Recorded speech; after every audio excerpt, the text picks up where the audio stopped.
A 2-digit number is formed with the digits of 3, 5 and 7. Find the probability that the number so formed is greater than 57.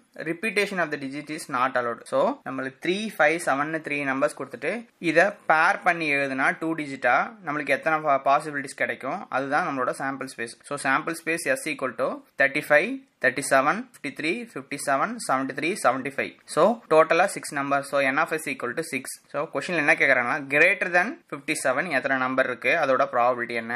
So let A be the event of getting the number greater than 57. A equal to 73, 75. Two possibilities இருக்கு. So n of A equal to 2.